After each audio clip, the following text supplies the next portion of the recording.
நம்மளுடைய Sri சர்காஸ் herbal hair ஆயிலுக்காக நிறைய herbals இப்போ நம்ம கலெக்ட் பண்ணியிருக்கோம். கலெக்ட் பண்ணதை எல்லாமே நம்ம வந்து பார்த்திங்கன்னா நிழலில் லேசாக உலர்த்தி அதை எல்லாம் அரைச்சிக்கிட்டு இருக்கோம். இப்போ ஆயில் ரெடி பண்ணுறோன்னா நம்ம நேரடியாக போடும்போது அது எல்லாமே டஸ்ட்டாக தான் அதிகமாக கழிவாகும். அரைச்சிட்டு சேர்க்கும் போது அதோட ஒரிஜினலாக அந்த சாறு எல்லாமே சேர்ந்து இன்னும் இறங்கும்.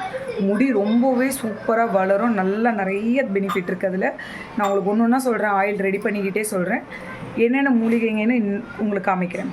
இங்கே பாருங்கள், இதில் மொத்தம் பார்த்திங்கன்னா நான் வந்து ஒரு 18 வகையான மூலிகைங்களை இதில் சேர்த்து வச்சுருக்கேன். அது இல்லாத இதுலேயும் வந்துட்டு ஒரு 5 வகையான மூலிகைங்களை அரைச்சிருக்கோம். இன்னும் அரைக்க வேண்டியது ஒரு 18 வகையான மூலிகைங்க இருக்குது. இது எல்லாமே அரைச்சி எடுத்ததும் நம்ம இப்போ எண்ணெயில் போட்டு நம்ம காய்ச்சணும்.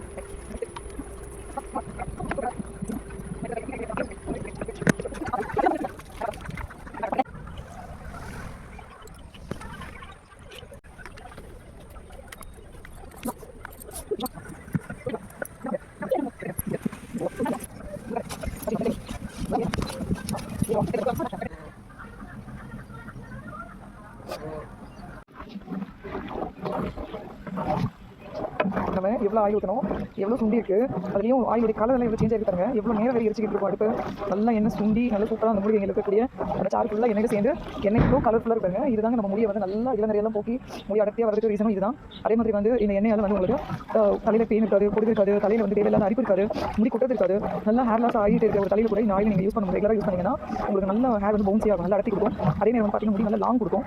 மெயின் இப்போ எல்லாருக்குமே பார்த்தீங்கன்னா கிரே ஹேர் இருக்கிறது, இளநரை இருக்கிறது எல்லாமே ரொம்ப நார்மல் ஆயிடுச்சு. பட் இந்த ஆயில் நீங்கள் ரெகுலராக யூஸ் பண்ணும்போது எவ்வளோ ஒயிட்டாக இருந்தாலும் அது எல்லாமே கருப்பாயிடும். இதில் ஒரு ஆர்டிஃபிஷியல் கலரும் கிடையாது. பாருங்க, ஃபுல்லாக நல்லா மூலிகைகள்லாம் அரைச்சி போட்டு எத்தனை வகையான முக்கியமான எண்ணெய்லாம் கலந்து நம்ம செஞ்சிருக்கோம். எண்ணெயோட கலர் பார்த்தீங்களா, இன்னும் ஒரு கொஞ்சம் நேரம் எண்ணெய் கொதிச்சதுன்னா அதுக்கப்புறமா இறக்கிடலாம். ஆல்ரெடி ரொம்ப நேரம் சுண்டி போய் எண்ணெய் ஃபுல்லாக கலர் சேஞ்ச் ஆகிருக்கு பாருங்க. இன்னும் கொஞ்சம் நேரம் கழிச்சு நம்ம அந்த எண்ணெயை வந்துட்டு இறக்கிடலாம். அவ்வளோதான். என்ன ஃப்ரெண்ட்ஸ், நம்மளுடைய ஸ்ரீ சர்காஸ் ஹெர்பல் ஹேர் ஆயில் எப்படி ரெடி ஆகுதுன்னு பார்த்தீங்களா? ரொம்ப பியூர் ட்ரெடிஷ்னல் மெத்தடில் ரெடி பண்ணுற ஹேர் ஆயிலுங்க இது. வாங்கி கண்டிப்பாக யூஸ் பண்ணுங்க, யூஸ் பண்ணி பாருங்கள். ஆல்ரெடி நாங்கள் வந்து 5 இயர்ஸ் அதை பண்ணிக்கிட்டு இருக்கோம். இதை யூஸ் பண்ண நிறைய கஸ்டமர்ஸ் வந்து எங்களுக்கு நல்ல நல்ல ஃபீட்பேக்ஸ் தான் கொடுத்துருக்காங்க. நீங்களும் வாங்கி யூஸ் பண்ணி பாருங்கள். ஆயில் வந்துட்டு உங்களுக்கு வேணும்னா என்னுடைய வீடியோ கீழே வந்து இந்த எப்படி நீங்கள் ஆர்டர் பண்ணுறதுன்றதுக்காக என்னுடைய வாட்ஸ்அப் நம்பர் நான் மென்ஷன் பண்ணுறேன். நீங்கள் டைரெக்டாக எனக்கு டிஎம் பண்ணுங்கள். பெஸ்ட்டு சர்வீஸ், கொரியர் சர்வீஸ் நாங்கள் பண்ணித்தரோம். நீங்கள் எங்கேருந்து கேட்டாலும் சரி, ஹேர் ஆயில் வந்து நாங்கள் உங்களுக்கு பெஸ்ட்டாக கொரியர் சர்வீஸ் பண்ணித்தரோம். தேங்க்யூ.